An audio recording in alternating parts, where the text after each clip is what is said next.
This much bill, at least the members हाँ बोलिए बोलिए बोलिए. This type of bill, when you are bringing into the house, at least the members has to have the power to give amendments. Yesterday, what happened, sir? This bill has been brought into the notice of member only afternoon, around afternoon. Then the amendment time will be ceased till 3:30. Then how can the members move amendments, sir? This is basically you are actually bulldozing the legislation, sir. This type of legislation bulldozing is not happening in this house, sir. Sir, members have to go. Why that, sir? You need to give time for amendment, sir. Sir, there are several provisions to be given amendment. There is no time at all. Okay आप सुनिए. आप बैठिए, एक विषय मैं दे दूं. माननीय सदस्यगण, मैंने सभी जो गैर सरकारी माननीय सदस्यों के जो भी संशोधन प्रस्ताव थे वह और सरकारी संशोधन प्रस्ताव दोनों को बराबर का समय दिया है. मैंने ऐसा नहीं किया कि आपके मैंने सबको, मैंने जितना भी समय गैर सरकारी संशोधन को दिया है उतना ही समय सरकारी संशोधनों को दिया है. मैंने दोनों में कोई अंतर नहीं किया गया है. मंत्री जी को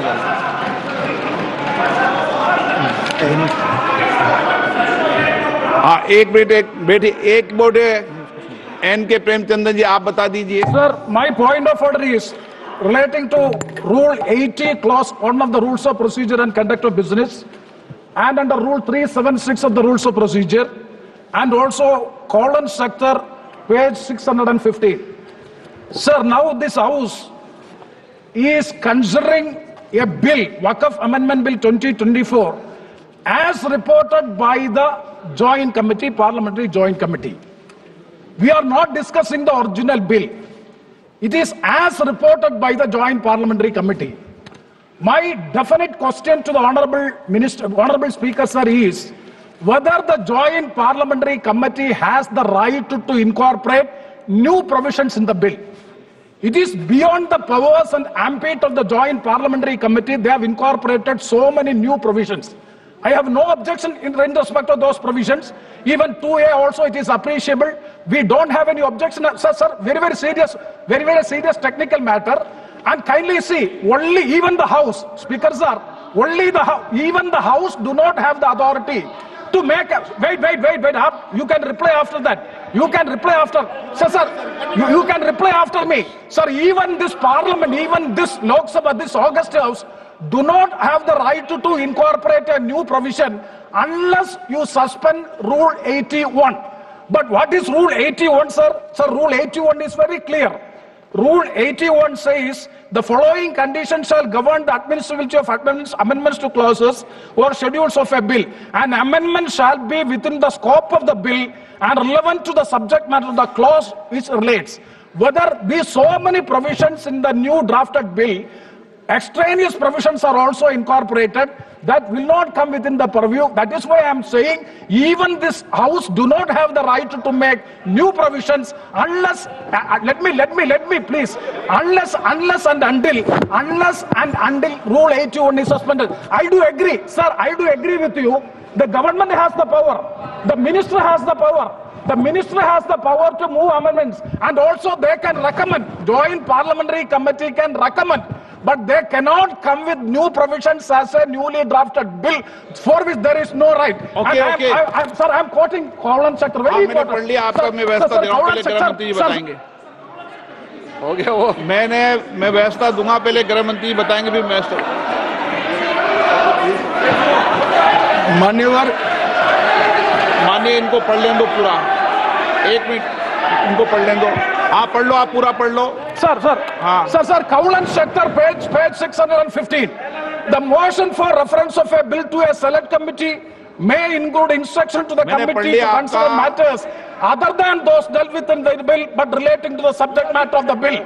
instruction to the committee for amendments of such sections of the Parent Act as are not covered by the amending bill, whenever given, are to be specific and clear, unquote. Okay. That means unless and until the House specifically directed to go into this, they have no right to make new provisions in the bill. It is beyond the powers of the Joint Parliamentary Committee they have acted, for Okay. which I am seeking a ruling from. आप बात खत्म करें। माननीय गृह मंत्री जी, आप बैठिए। ऐसे नहीं चलेगा माननीय सदस्य, मैंने सबको मौका दिया, प्लीज बैठिए आप। बैठिए। माननीय गृह मंत्री जी बोलेंगे। मान्यवर, माननीय सदस्य ने जो पॉइंट ऑफ ऑर्डर उठाया है, मैं इसके हार्द को सदन के सामने रखना चाहता हूं। भारत सरकार की कैबिनेट ने इस बारे में एक बिल अप्रूव कर सदन के सामने रखा। आपके द्वारा ये बिल जॉइंट पार्लियामेंट्री कमेटी को दिया गया, जिसका विपक्ष का भी बड़ा आग्रह था। कमेटी ने इस पर सुविचारित रूप से अपना मत प्रकट किया। वो जो मत प्रकट हुआ, वो मत फिर से कैबिनेट के सामने गया। कमेटी के जो सुझाव थे, ये भारत सरकार की कैबिनेट ने स्वीकार किए और अमेंडमेंट के रूप में किरण रिजिजू जी लेकर आए। ये तभी होता है जब ये ऑफिशियल अमेंडमेंट कैबिनेट की अनुमोदन के बगैर आता है। मान्यवर, मैं नहीं मानता इसमें कोई पॉइंट ऑफ ऑर्डर है, और आपका ही आग्रह था कि कमेटी ज्वाइंट पार्लियामेंट्री कमेटी बने। अगर कमेटी ने कोई बदलाव ही नहीं करने हैं तो ये कांग्रेस जैसी कमेटियां नहीं, हमारी लोकतांत्रिक कमेटी है मान्यवर, जो दिमाग चलाती है। कांग्रेस के जमाने में कमेटियां होती थी जो थप्पा लगाती थी। हमारी कमेटी चर्चा करती है, चर्चा के आधार पर विचार करती है और परिवर्तन करती है। अगर परिवर्तन को स्वीकार ही नहीं करना है तो कमेटी काहे को लिए है भाई?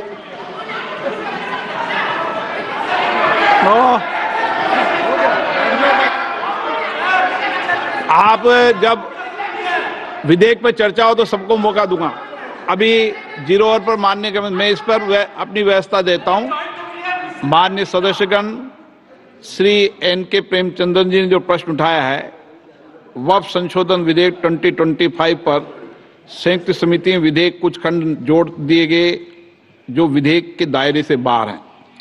इस विषय पर मैं माननीय सदस्यों का ध्यान कौल और शब्दों द्वारा रचित संसदीय पद्धति और प्रक्रिया की ओर आकर्षित करना चाहता हूं कि संयुक्त समिति की किसी भी विधेयक में संशोधन करने की शक्तियां बड़ी व्यापक और विस्तृत है। समिति किसी भी विधेयक में पूर्ण रूप से संशोधन कर सकती है या उसको पूर्णतः नया प्रारूप तैयार कर सकती है तथा विधेयक के सिद्धांत में परिवर्तन किए बिना उसका पूरा नाम और संक्षिप्त नाम भी बदल सकती है। इस प्रकार समिति किसी विधेयक में नए उपबंध सम्मिलित कर सकती है तथा विधेयक की व्याप्ति की समिति कर सकती है। विगत में कई संयुक्त समितियों ने विधेयकों में ऐसे संशोधन किए हैं। श्री किरण रिजिजू जी